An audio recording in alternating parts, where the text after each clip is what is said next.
Hi again then guys, and so we've got another PP specific circuit setup for you today, and this time it's for a requested build. I just haven't really had the time to get around to this, to be honest, but we finally got around to it, a competitive tune for the Mercedes C63 AMG. Now, competitive is a very broad term, and some people may believe this car is competitive at different levels for them personally. So I've just gone for a build which is kind of a middle ground. It's not an ultra-light car, and at lower PPs you can't get an insane amount of power out of it anyway. So we've gone for kind of a moderate mix, and with vehicles like this, you really don't want to take the PP too high, because once you get up into those extremely high PP levels, you just lose any competitive edge that you have, because the kind of cars that you're going up against just get better and better, and at a certain point street cars, or most street cars, just can't keep up anymore. So 525 is a level which allows you to have a decent amount of power from this car, and also low weight, but without going over the top. So I've gone for racing softs, but obviously most people don't. If you don't like them, obviously just don't use them.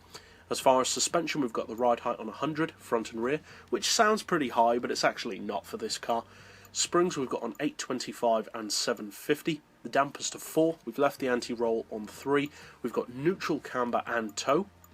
We'll come back to the gearbox last.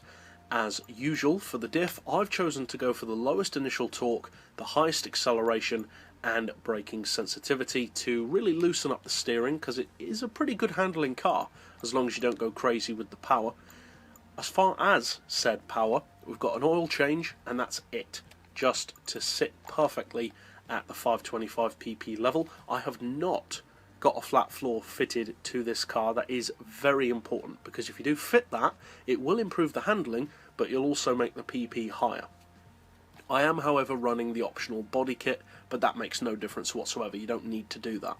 We've got the full weight loss package, and finally for our gearbox, it is of course not a top speed tune, and so we've got an auto setting of 180 and individual gears of 4.4, 3.1, 2325, 1850, 1525, 1275 and 1.1, with a final drive of 2.3. And that's good enough to give you a rough top speed around the 180, 190 kind of region, which is more than enough for most tracks at that PP level. So now let's take it out to, of course, the green hell to see how it performs.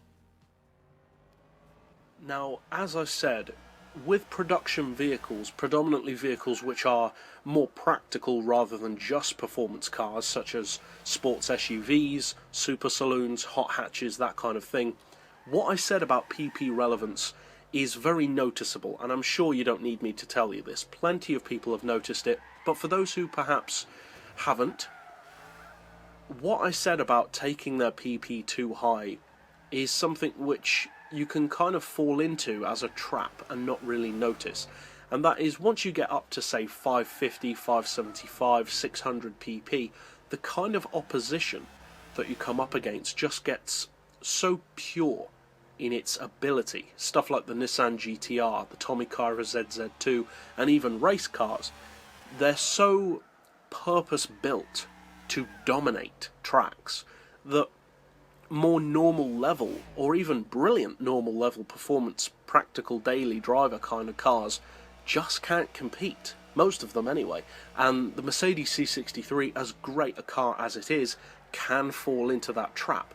Just because a car has 1,000 horsepower, which this car can have, more so in fact, does not automatically mean that it can beat anything with that or less. It's just not capable of that. You can take this car to well over 600 PP, but you'll almost never win a race with it, because it's just not competitive enough against the kind of cars that you can have at that level. So for the 525 PP level, you get a good balance. You have good power for the car and for the PP, relatively low weight. For a saloon, they tend to be heavier anyway, but for this car that is a pretty good weight, and for its PP, it's certainly a pretty good weight as well from a more production-based vehicle. So overall, is it competitive? Definitely. Will it win every single race you enter? Well, unless you're the best driver in the world on Gran Turismo, probably not. But it is a competitive car, it's definitely a fast car, and it's a seriously fun car. So, if you decide to use this PP build. Obviously, I hope you find it fun and competitive if you do use it for racing. And if you are new to the channel and would like to keep up with other builds like this as soon as they are released, be sure to hit subscribe down below. But for now, as always, thanks for watching.